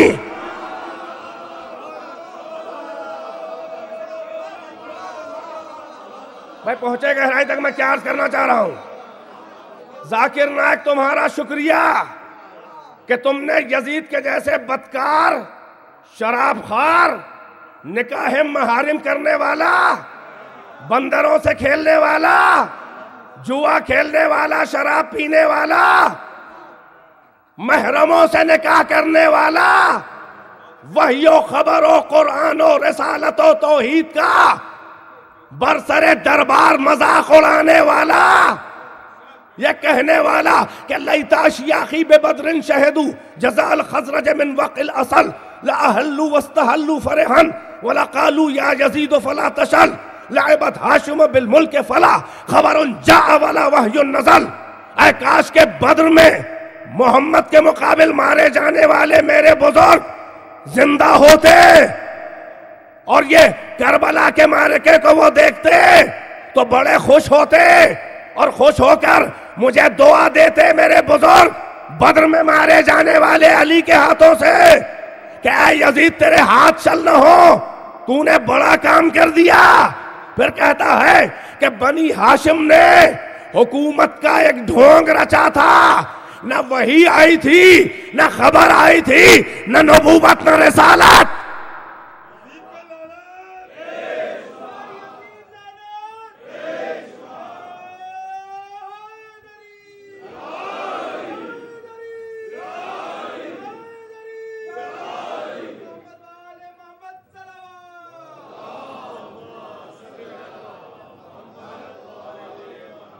میں کہوں گا ذاکر نائک شکریہ، تو نے یزید کے جیسے بدکار، شراب خور، وحی و خبر اور توحید و قرآن کا مذاق اڑانے والے، اتنا بڑا برائیوں کا مجسمہ جس کا نام داخل دشنام و گالی بن گیا، ایسے بد کردار کو لقب رضی اللہ سے یاد کر کے وفات پیغمبر سے کربلا کے بیچ 50 سال کی کتنی گتھیاں سلجھا دی کہ جو ہمارے علماء تمہاری عوام کو نہیں سمجھا پا رہے تھے، کیونکہ ملاؤں کی زہریلی تبلیغ کے نتیجے میں بھولے بھالے مسلمان شیعوں کی بات سننے کو تیار نہیں، اور تم نے یزید کے جیسے بدکار کو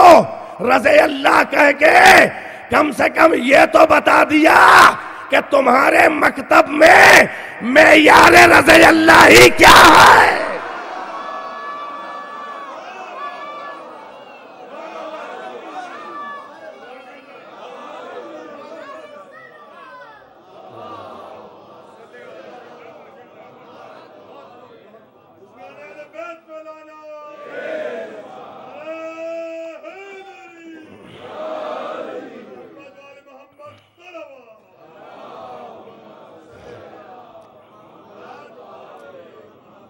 بھائی یزید کے جیسے بد کردار ایسے کیریکٹر کو تم نے رضی اللہ کہہ کے یہ مسئلہ حل کر دیا کہ تاریخ میں تم کیسے کیسوں کو رضی اللہ کہہ سکتے ہو؟ توجہ ہے کہ نہیں ہے؟ بھائی جملہ ضائع نہ جائے، یزید کو رضی اللہ کہنے سے شیعوں کا کوئی نقصان نہیں ہے، یزید کو رضی اللہ کہنے سے شیعوں کا کوئی نقصان نہیں ہے، اس لیے کہ ہمارے یہاں کوئی رضی اللہ نہیں ہے، یہاں سب علیہ السلام ہے، یہاں کوئی رضی اللہ نہیں ہے، ہمارے یہاں کوئی رضی اللہ نہیں ہے، یہاں سب علیہ السلام ہے۔ تم نے یزید کو رضی اللہ کہہ کر اس محترم لقب سے یاد کر کے خود اپنے مذہب کا نقصان کر ڈالا۔ بھائی توجہ ہے کہ نہیں ہے؟ اب یہ بتاؤ کہ یزید کے جیسے بدکار قاتل فرزند محمد کو بھائی رضی اللہ کہو گے تو پھر اونچے اونچے صحابہ کو کیا کہو گے؟ بھائی کون سا لقب ان کے لیے بچا؟ بھائی بیدار ہے کہ نہیں ہے؟ کون سا لقب بچا کہ یزید سے فرق کیا جائے؟ بھائی اب بھائی توجہ، اب ہم شیعہ شکوہ نہیں کریں گے جا کر،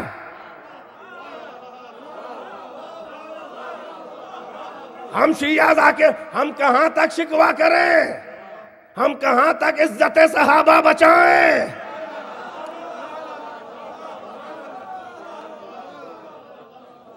پیغمبر اور ان کی ازواج کے خلاف بے حیا ایک کتاب لکھے،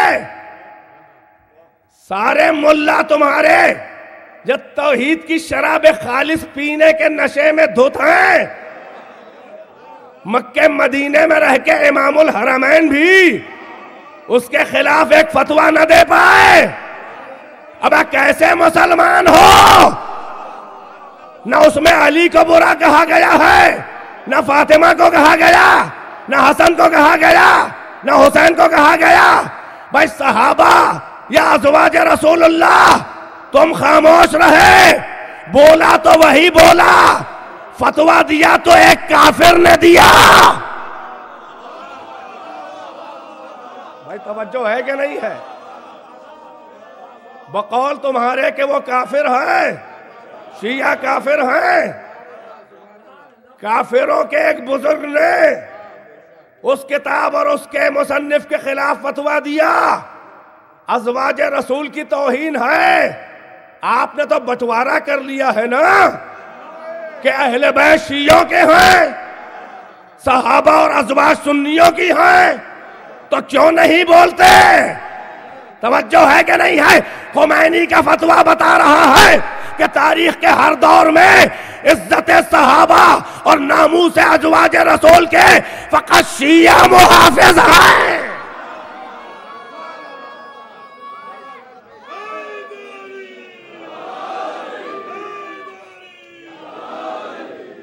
اب ہم کیوں شکوہ کریں؟ اب مسلمانوں کو چاہیے کہ ذاکر نائک کے قریب جائیں، اس کی ٹائی پکڑ کے کھینچ کے کہیں کہ یزید رضی اللہ، واٹ ڈو یو مین؟ کیا کہنا چاہ رہے ہو؟ بھائی بیدار ہے کہ نہیں ہے؟ ہم بھی ساتھ میں چلتے ہیں اپنے مسلمان بھائیوں کے. بھائی کہاں تک ہم اکیلے لڑیں؟ آپ کے ملاؤں سے ہم کہاں تک اسلام بچائیں؟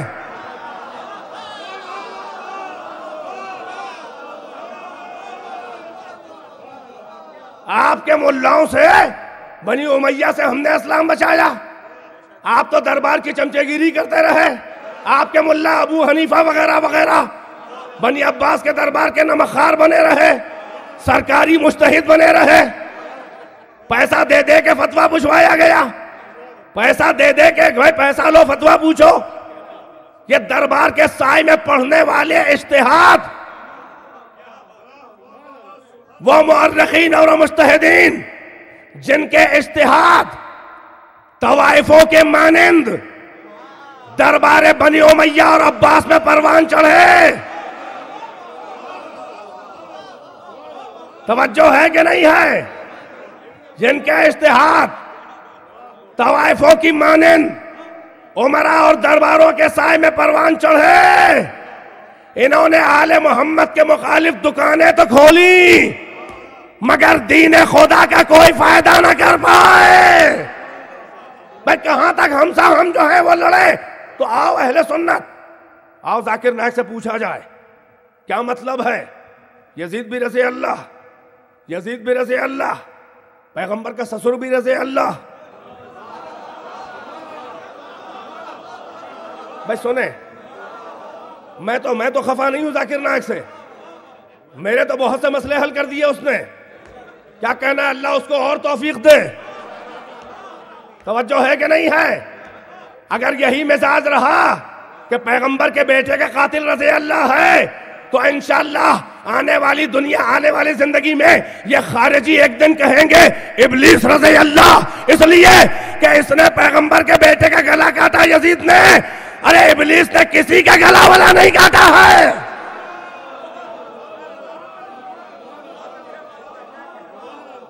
تو اب پوچھنا چاہیے ذاکر نائک سے کہ یزید بھی رضی اللہ، قاتل حسین بھی رضی اللہ، شرابکار بدکار وحی و خبر کا مذاق اڑانے والا بھی رضی اللہ، یار غار بھی رضی اللہ، بدکار بھی رضی اللہ، صدیق اکبر بھی بقول آپ کے رضی اللہ، قاتل حسین بھی رضی اللہ، فاروق اعظم بھی رضی اللہ، جوا کھیلنے والا شراب پینے والا بھی رضی اللہ، حضرت غنی بھی رضی اللہ. بھائی توجہ ہے کہ نہیں ہے؟ عمر یزید بھی رضی اللہ، سابقون الاولون بھی رضی اللہ، یزید بھی رضی اللہ، یار غار و پیغمبر کا سسر بھی رضی اللہ. تو ذاکر نائک سے سنیوں کو پوچھنا چاہیے ماما یہ بھی رضی اللہ، وہ بھی رضی اللہ. تو کیا وہ لوگ تمہاری نظر میں پیغمبر کا سسر اور یزید ایک جیسے ہیں؟ ارے بھائی ذرا سا تو فرق رکھو، ذرا سا تو فرق رکھو. کیا توہین صحابہ کر رہے ہو؟ اب ہم شیعوں پہ الزام نہ دینا کہ ہم توہین صحابہ کرتے ہیں. تم توہین صحابہ کرتے ہو اس لیے کہ تم نے ایسے بد کردار کو رضی اللہ کہا اور بڑے بڑے صحابہ کو رضی اللہ کہا. یہ توہین صحابہ ہے. بھائی یہی سبب ہے کہ شیعوں کا مزاج رہا ہے کہ ہم نے کبھی کسی منافق کو رضی اللہ نہیں کہا.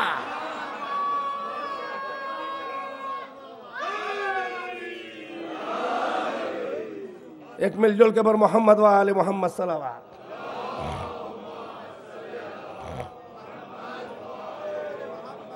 ایک اور صلوات پڑھ دیں.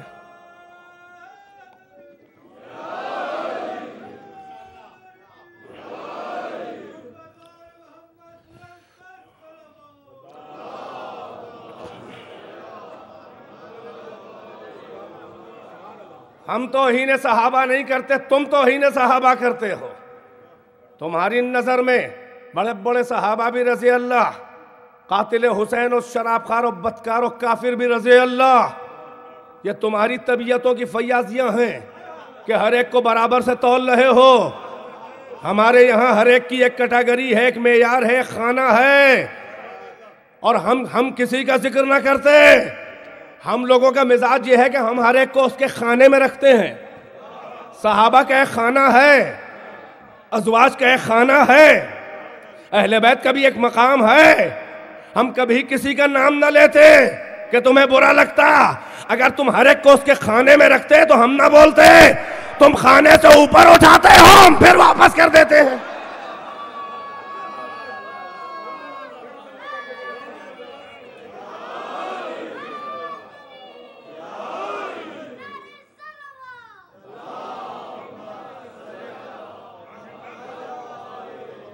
اور یہ سیرت ہمیں کربلا نے سکھائی ہے۔ حسین اسی لیے مدینے سے نکلے تھے کہ کوئی اپنا خانہ نہ بدلے۔ یزید حکومت کر دے کرے، اس کے باپ نے بھی کی ہے، کرنا ہو کرے، مگر مجھ سے بیعت مانگے گا، میں بیعت کر دوں تو میری طرف سے اگر وہ ریکگنائز ہو جائے تو صبح قیامت تک پیغام خدا اور منصب خلافت و امامت کا معیار بدل جائے گا۔ میں اگر جھک جاؤں تو صبح قیامت تک میری دستخط کو استعمال کیا جائے گا کہ اگر یزید خلافت کا لائق نہ ہوتا تو جنت کا سردار حسین یزید کے آگے جھکتے۔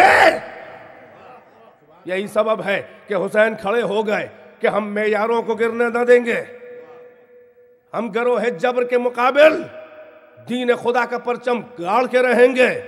چنانچہ حسین نے کہا، آ یزید، تجھے ایسے میدان میں رسوا کروں گا کہ تیرے بزرگوں کی طرح تجھے بھاگنے کا موقع نہ ملے گا۔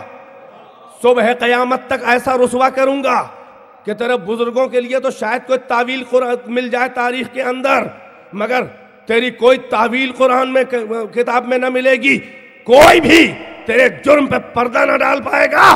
آ یزید، تو وارث ابو سفیان ہے، میں وارث ابو طالب ہوں، تو وارث شیطان ہے، میں وارث آدم ہوں، تو وارث نمرود ہے، میں وارث ابراہیم ہوں، تو وارث فرعون ہے، میں وارث موسیٰ ہوں، تو وارث ابو سفیان و ابو جہل و ابو لہب ہے، میں وارث ابو طالب و عبد المطلب و محمد ہوں، تو وارث معاویہ ہے، میں وارث حسین و حسن ہوں، تو وارث ہندہ و سمیہ ہے، میں وارث خدیجہ و زہرہ ہوں، تو بنی امیہ کی نجاستوں کا مجسمہ، میں بنی ہاشم کی طہارتوں کا مرقع۔ تیری رگوں میں نجس خون دوڑ رہا ہے، میری رگوں میں خون خاتون محشر دوڑ رہا ہے۔ تم منافقوں کے سرغنے کا نطفہ، میں کل ایمان کا نور و وارث۔ یزید، بس عزیزو،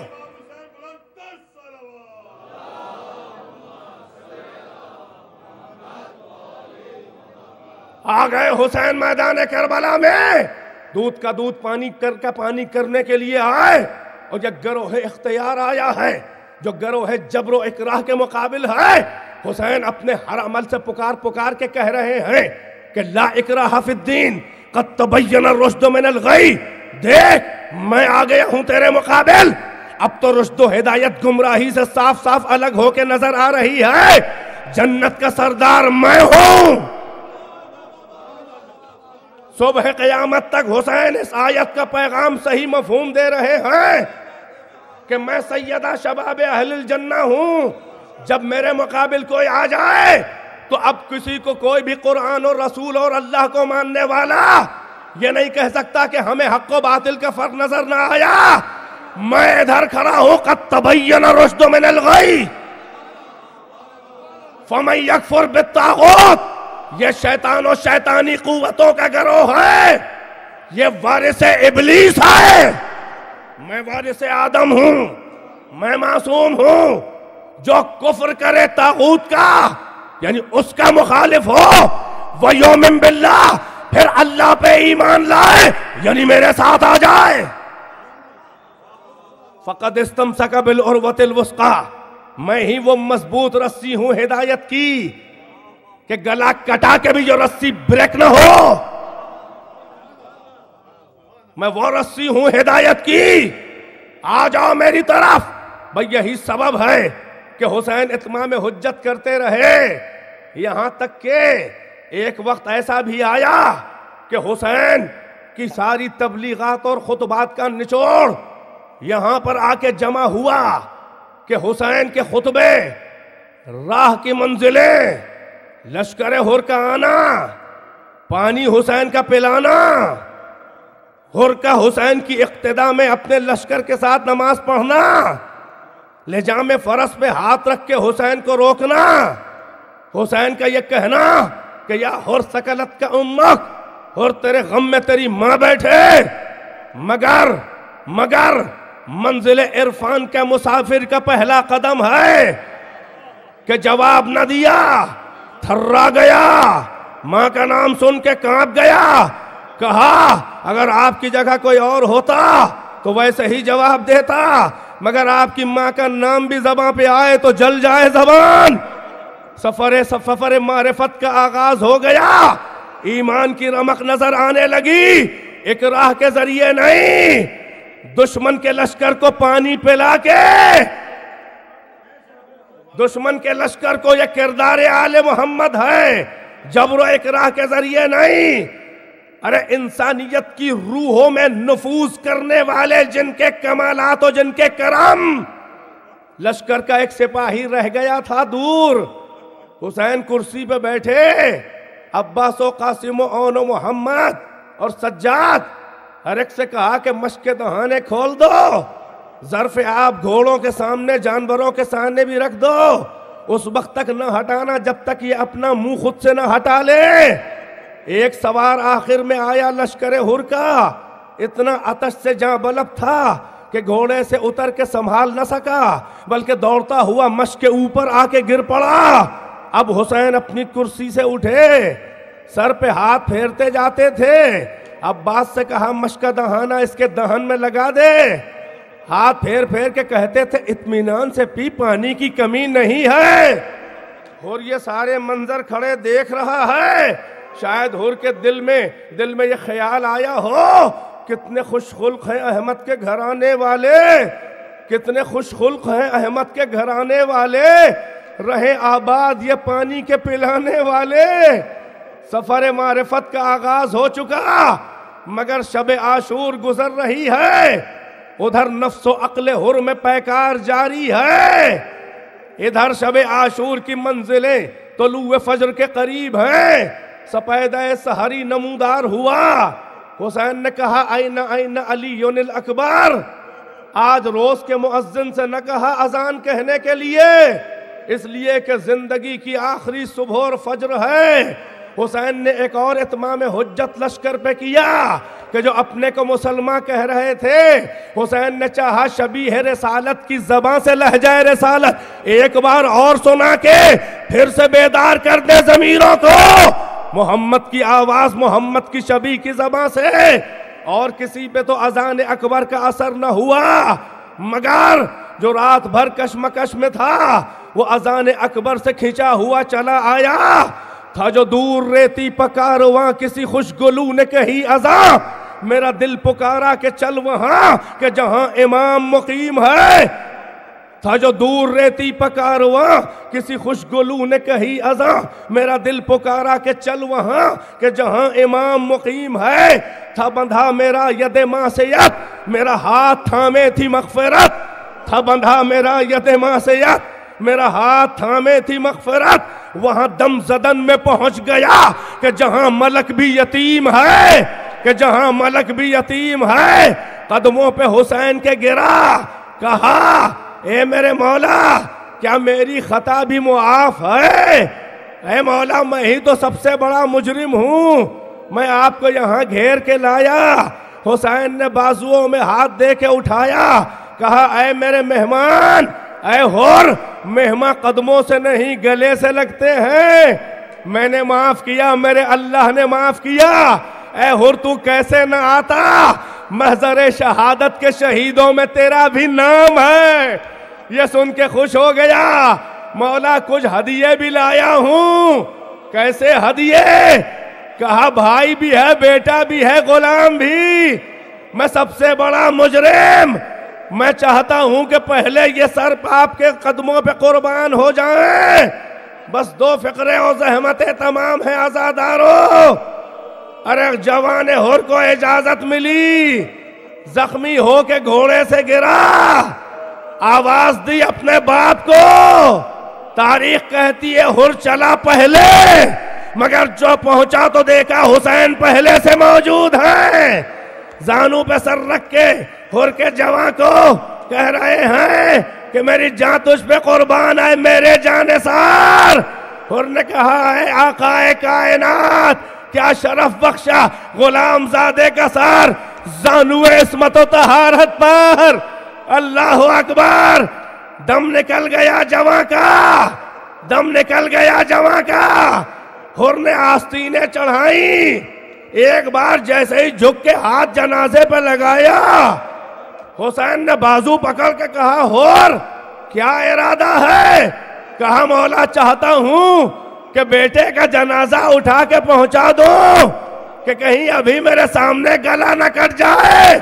حسین نے کہا ہر ارے اپنے ہوش و حواس میں ہے؟ اے ہر جوان کا لاشا اور تو باپ. ارے جوان سے کا لاشا باپ سے نہیں اٹھایا جاتا. میں کہوں گا میرے مولا ارے یاد رہے یہ بات کہ جوان کا جنازہ بوڑھا باپ نہیں اٹھاتا.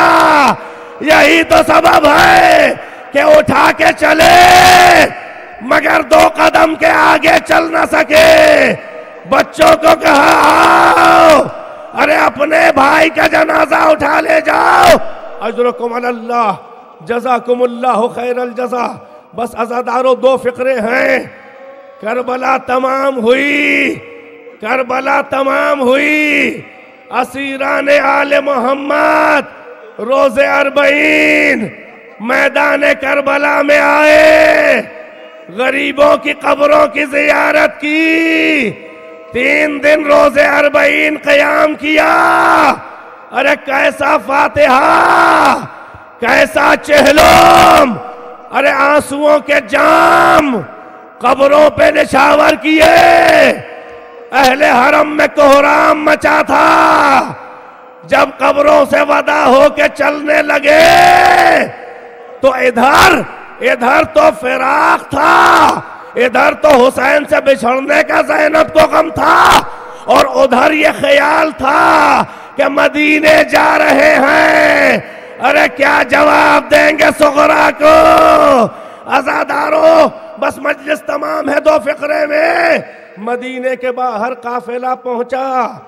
امام سجاد نے بشیر ابن ازلم سے کہا ہم ابھی شہر میں داخل نہ ہوں گے، ارے جا کے پورے شہر میں یہ منادی کر دے کہ لٹے ہوئے قافلے والے آ گئے. بشیر ابن ازلم نے شال عزا گلے میں ڈالی اور یہ روتا ہوا کہتا پھرا یا اہل یثرب لا مقام لکم بہا قتل الحسین فادمعی مدرارو الجسم منہ بکربلاء مزرج والرأس منہ علی القنات یدارو. اے مدینے والو، اے یثرب والو، ارے مدینہ رہنے کے لائق نہیں رہ گیا. حسین مارے گئے، میرے آنسو رواں ہیں حسین کے غم میں.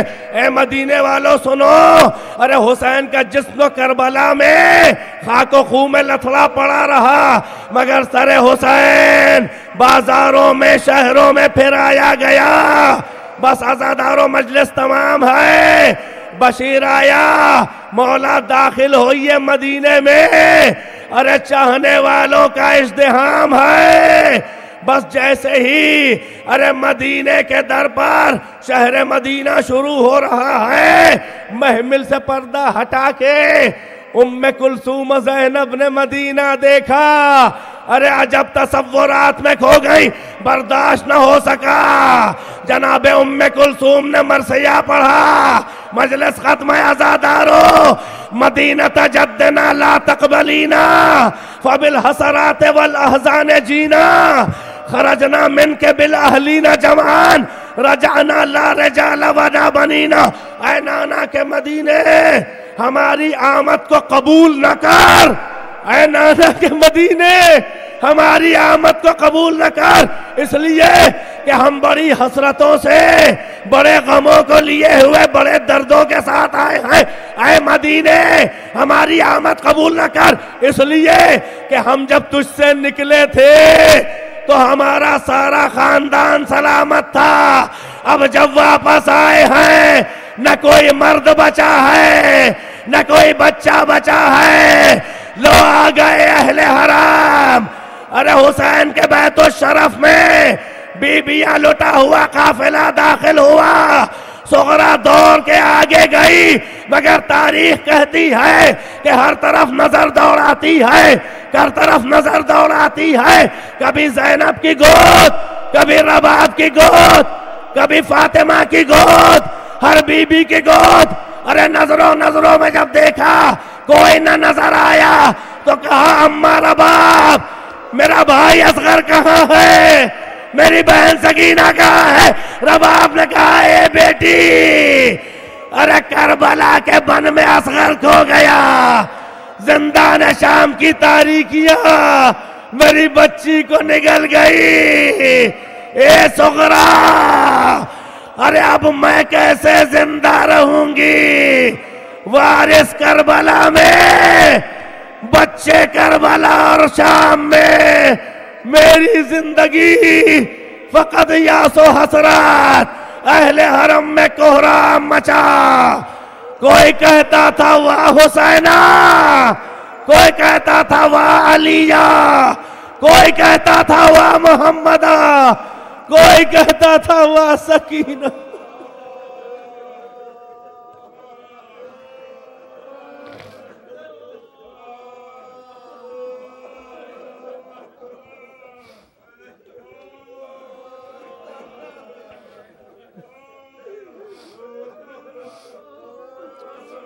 فَسَيَعْلَمُ الَّذِينَ ظَلَمُوا أَيَّ مُنْقَلَبٍ يَنْقَلِبُونَ. اللهم العن قتلة الحسين وأصحابه أجمعين.